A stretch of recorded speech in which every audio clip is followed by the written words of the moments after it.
Hi, small business owners. It's Western Singh from Western Law Firm. So today I want to talk about an important issue which comes up during the transaction of real estate, which is about the possession. And with that possession, as you know, means most of you and probably all of you would need the possession of the property because you want to just start a business there, or you want to have the possession and turn it into some kind of other business, or want to just demolish the building. So you need the possession. So the main thing to look at during your transactions, is there any existing tenant present at the property or not? Because if you are buying this property under the impression that you would be getting this property free of any leases, then the most important thing is to inspect the property and just see if there is some other person occupying the property or some other entity have some possession on some piece of or part of the property. So the important thing to make sure is that if suppose is there any tenant, because sometime on commercial properties, if you're buying it and if it's an income property, and most of the time, so there would be tenants, and you have to make sure how many tenants there are, what kind of lease they have, what kind of rights they have under that lease, because sometimes those tenants may have right to purchase that land within a particular time, or they have right to first refusal. So they have these different rights in their leases, and if you are not aware of that, then unfortunately after the close of transaction things will come up, and then you would be in trouble because you are not able to move forward on your plans. So if there is an existing tenant, so you should have a lease termination agreement with that tenant. Without that, you should, I think, not forward in your transaction, because if you are purchasing the property with the impression that you would get free of these leases, then you need to have such kind of lease termination agreements in place, especially if the tenant has a long-term lease, because otherwise there would be problems, and you cannot rely just on the word of the tenant. You just need to have something in writing. So if suppose the buyer, most of the time the buyer wants the possession of the property right at the closing, and it's hard even for the seller, because the seller is having these tenants, and the seller don't know until the end of the closing that, okay, I have this transaction done, and if the seller moves out the tenant in such a situation, then the seller has the risk of losing a future income if suppose buyer defaults. So there are several ways you can handle that situation. So one of the ways is for the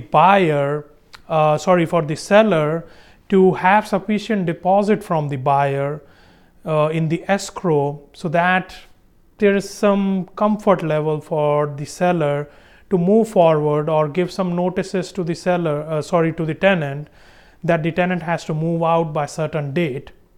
And also another important thing is that the buyer should have removed all conditions from their purchase agreement to take that step to notify the tenant to just move out at a certain date. So the second method can be the buyer can retain some proceeds of the seller. So just to make sure that if suppose a particular tenant doesn't move out as mentioned by the seller, because sometimes seller may mention that probably this tenant is good, he will move out at particular date, you don't have to have much concern about that. So just to make sure that the seller will live with the words the seller mentioned you about this tenant, so probably the buyer can retain some proceeds of the purchase price, and once that tenant move out, the buyer can provide those proceeds to the seller. Or another method can be at upfront, without retaining the proceed upfront, the buyer can get credit for the price in exchange for buyer's responsibility of removal of these tenants. So either way you do, either you retain the proceed, either you make an upfront credit kind of a situation on the price.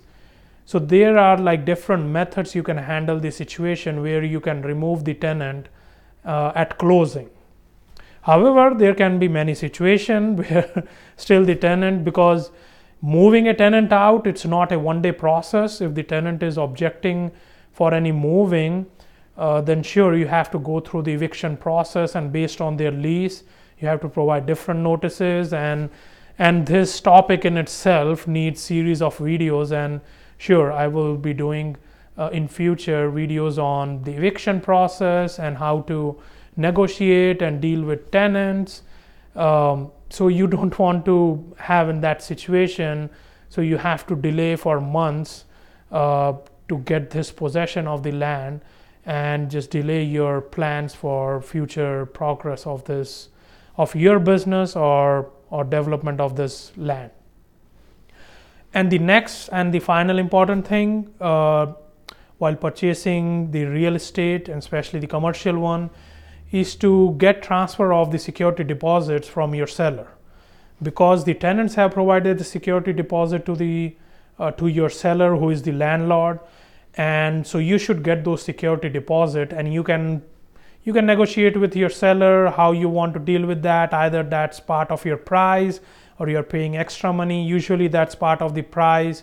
When you evaluate the piece of property, you are just giving a complete price and getting all these rights and incomes out of that property.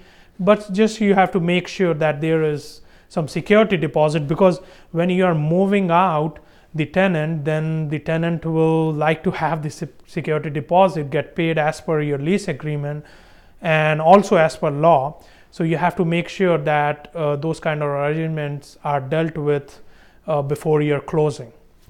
So in the next video, I would be talking about, if suppose you are buying a piece of property, suppose a strip center, shopping center, and you would be taking over those leases, and you would be purchasing this property subject to those leases, and what situations can come in and how to deal with that.